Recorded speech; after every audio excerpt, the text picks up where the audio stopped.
Listen carefully to this sentence, keeping in mind that it was formulated 400 years ago. Those who hold power need people to be afflicted by sadness. Does it sound familiar, or rather current? It is yet another proof that confirms how cyclical history is, how it always repeats itself in one way or another, and especially how similar the control strategies of the dominant elites of yesterday and today are.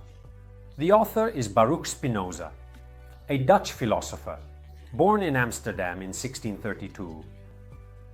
Excommunicated by the Jewish community for his uncomfortable and radical views, he developed a philosophy that broke with orthodox religious traditions.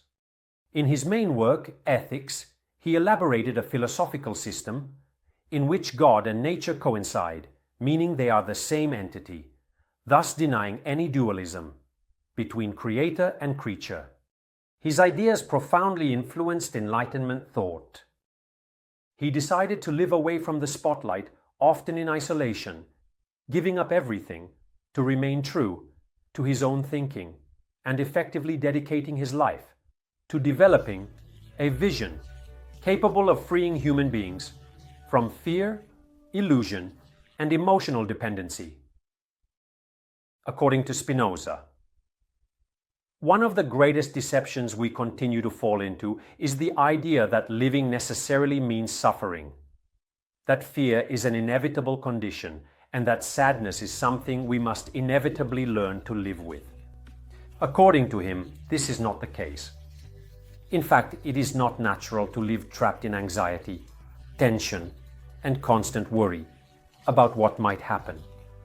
In this video, I wanted to summarize the 5 main teachings of Spinoza that can help us in a practical and concrete way to be more centered, more aware, and consequently, more in control of our lives. First teaching, everything is one. Spinoza introduces the concept that everything is part of a single infinite substance, which he defines as both God and nature. This monism suggests that there are no definitive separations between mind and body or between God and the world. This is a vision that leads us to see ourselves and the environment around us as parts of a larger whole, promoting a sense of respect and care for everything that exists. Second teaching, Determinism and Freedom. For Spinoza, true freedom is achieved by understanding the laws of nature and aligning our actions with them, rather than trying to act against or outside of these laws. This does not mean fatalism, but rather an acceptance that true autonomy emerges from our ability to understand and cooperate with reality. He saw free will as an illusion, arguing that our freedom is actually a product of our intelligence and understanding. This concept is well summarized in one of his famous phrases, which is, "In the face of life's dramas, one should not cry, nor despair, nor hate. One must simply understand them." Third teaching, the ethics of joy. Spinoza identifies 2 main types of emotions, joy and sadness, which respectively increase or decrease our power to act. Emotions that increase our capacity to act are positive. Conversely, those that decrease it are negative. The essence of an authentic and valuable life, according to the Dutch philosopher, consists in actively deepening our understanding, enhancing our capacity to interact with the world, promoting a state of joy, that is, both pleasure and virtue. Fourth teaching, the power of reason.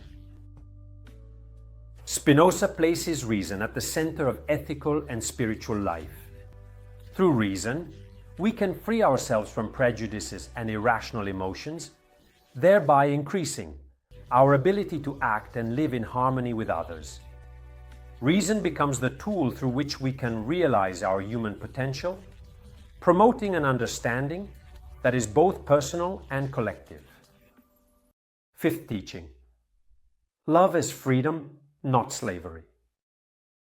Spinoza emphasizes how love, when based on dependency, can turn into a chain that limits our actions. Instead of elevating the individual, it makes them a slave to the will and instabilities of the other. A genuine love, according to Spinoza, is not governed by passion, but by mutual understanding and respect.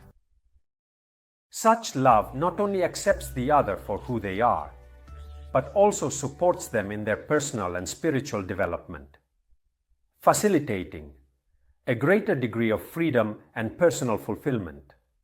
The great philosopher understood that freedom does not consist in controlling everything. True freedom is internal. It is knowing that even when everything collapses, one can remain steadfast. He indeed had no money, fame, or power, but he had built within himself a stability that nothing and no one could undermine. And this is perhaps the greatest wealth a human being can aspire to. You cannot change reality, but you can change the way you look at it. And when your perspective changes, everything changes. There is a beautiful aphorism, one of my absolute favorites, whose author is uncertain. Sometimes attributed to Thomas More, other times to Reinhold Niebuhr. Also known as the Serenity Prayer, which aligns well, and in my opinion, summarizes an important part of Spinoza's thought. It goes like this: may I have the strength to change the things I can change.